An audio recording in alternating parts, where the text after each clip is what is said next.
We good? Do I look tidy? So I watched Snatch last night for the first time. I suspected about 15 years. It might even be longer, actually. And yeah, I was surprised, actually. I'm surprised.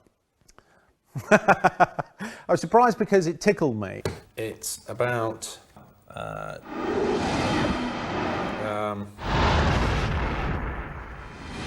Stop mumbling as well when you ask the, answer the questions. Try a clean answer.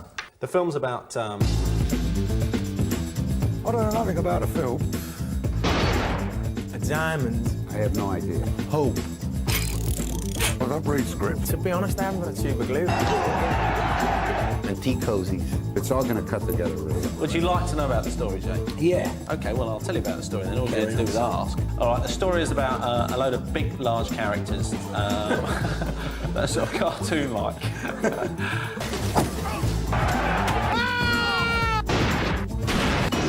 It's really just about having a romp with a load of fellas.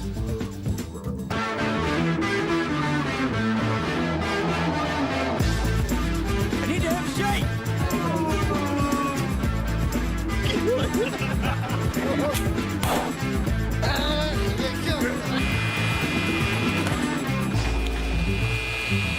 So the writing of Snatch and Lock, Stock actually was really, there were a series of different stories,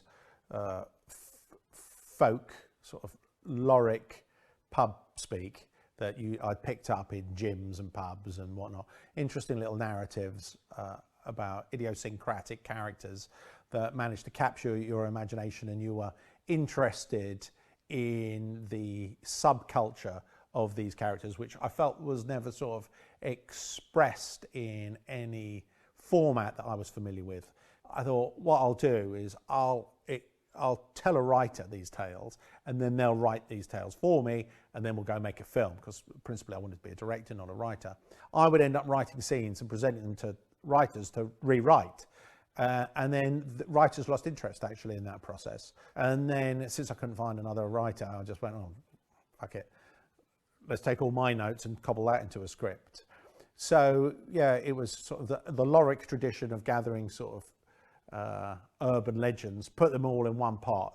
And then when I found these interesting little tales that I'd heard around pub tables and so on, I would try and find a way of fusing them together in order to give it some kind of narrative, a beginning, a middle and an end. So they were really they were a selection of short stories I had heard around pub. I was directing Jason last night from my living room while he's 6,000 miles away in Los Angeles, and we were commenting on how we think Jason hasn't aged a day. Actually, since then, I think he looks better. Watching Jason now, watching him then, directing him now, directing him then, and by the way, his performance in that in Snatch is like really good. By the way, I just watched Snatch. You made that? Hold on, when was the last time you saw Snatch? 20 years ago. Jay, I tell you, fucking watch it again. Your performance in it is fucking spectacular. I haven't seen it for a long time. Have a look. And I think what it was is there was a conspiracy of positive enthusiasm from everyone that was involved in Lock, Stock.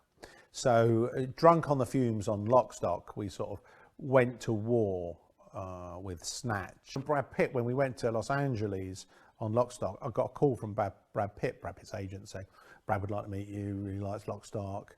And I couldn't think of a bigger, more impressive movie star to me than Brad Pitt. And, as soon as I met him, I thought, well, if he wants to be in my next movie, he's got to be in my next movie. The International turned up and were demonstrating outside because they said it wasn't fit for one human to be put in Awful day.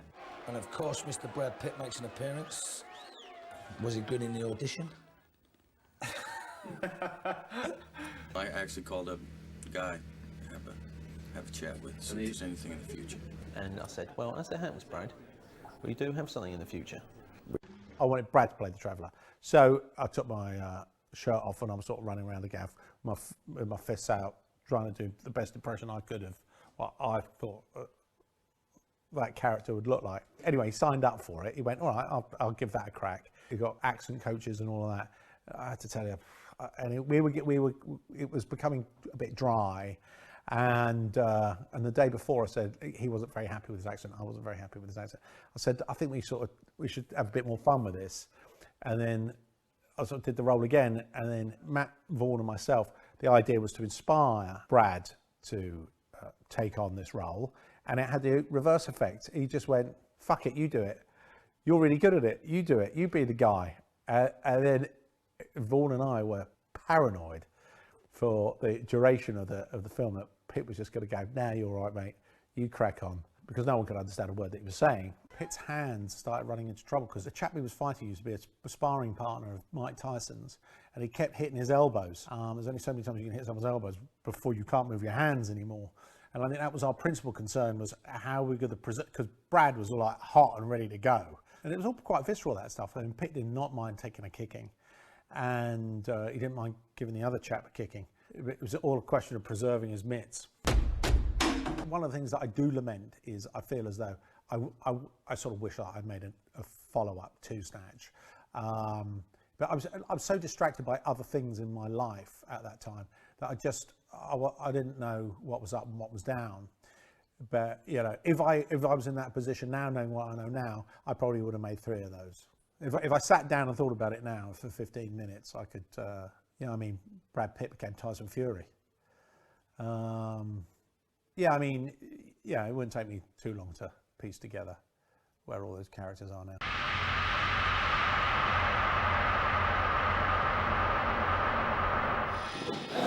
No fear for Bradley's safety because he's very, very physical and very spatially aware. So you guys come over, get me in position. You know, if I need to go up or down or something.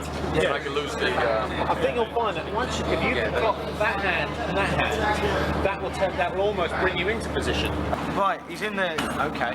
Well, now he needs to stick his arse out. How do I speak to him? Yeah, do this. All right, can I speak to him from now on? Just check whether he can hear you now. Just stick your thumbs up if you can hear me, Brad. Or give me an OK sign. Yeah. Oh, lovely. I will speak really clearly for you. Is that better? What the fuck does that mean? Anyway. You can just give me OK, Brad. Clear the bubbles out your hair again, Brad. Bubbles out the hair. Okay, good.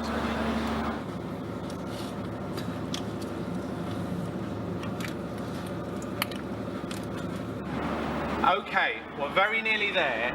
You've just got to roll that front shoulder over a bit. That's, oh yes, fuck me, you're nearly on it. Stand up fractionally. Stand up fractionally. Right, perfect. Action. Let's have some action. Let's take that away. Action.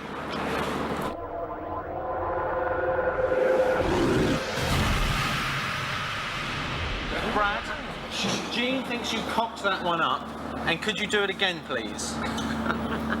I love you, baby. But we'll have children and, you know, all that sort of stuff later. I had a panic. When? Get in my air, just on one take. Once the mask is gone, I can't see shit. Yeah. And there's so much chlorine, it's just this haze coming at me, right? I had one freak out right under there. Oh, really? Oh, I didn't see that one. I want to see if it was on tape, you know, like right at the end of a take. Freaking out. I lost my shit for 1 second. Really? This is Disco Dave. Disco Dave is the first AD. Dave keeps everyone in order. He more or less runs the show. Are you accepting a fine every time you call, or are you just generally accepting it per hour of playing chess? What's the acceptance? I've accepted the fine for a game of chess. Each game is a fine, is it? Oh, I'll buy that. No, that sounds fair, that. Every day's a battle, and the filmmaking itself is the war.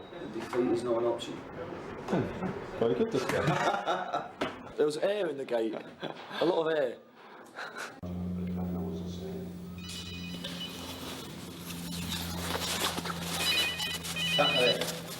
Oh!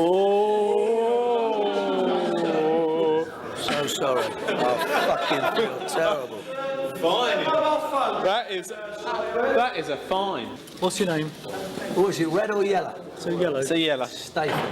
Hang on, look at my chair. Not married. That's my... I play Bulletproof Tony. At the beginning of the film, he gets shot 6 times. One of the bullets goes through his side of his face, comes out and takes his front teeth out. So he gets the bullets and has them dipped in gold, so I end up with gold teeth, hence Bullet Tooth Tony. Abby, do up your shoelaces. Abby! Do up your shoelaces! And I like to know all my lines, you know, backwards, sideways, and forwards helps as well. He's the one who starts the ball rolling, you know. He steals the diamonds. Right, here we go then. Let's stand by.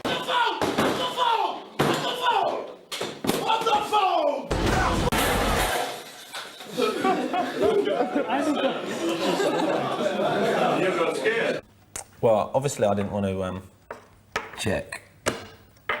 Hold on. Oh, you can't do that, Jay? Yeah, I can do that. Well, you I've just done it. You can't fucking do that, Jay. Yeah, I can. No, you can't. Because it's checkmate.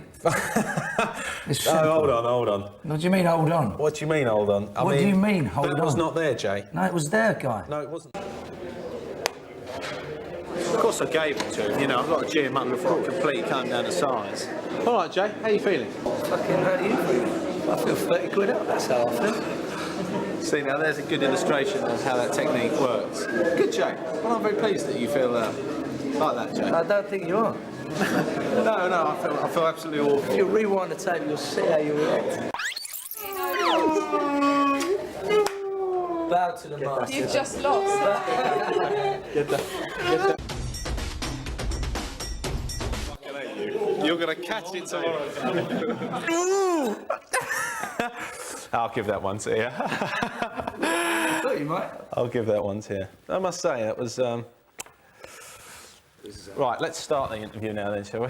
Mr. Vinny, who is the producer of the film, so obviously we've got to behave. Do you think it was appropriate to supply economy biscuits and snacks for the actors, you cheapskate bastard? That's the bit I put in. Matt Vaughan, who produced this whole paraphernalia, said that this time there'd be proper trailers, proper food, proper conditions, lobster thermidor at lunch. Not at all. Potato sandwiches, man, if we were lucky. Am I right? If we're lucky. Do you think that's worthy of giving us economy biscuits to eat while we're working for you? Yeah.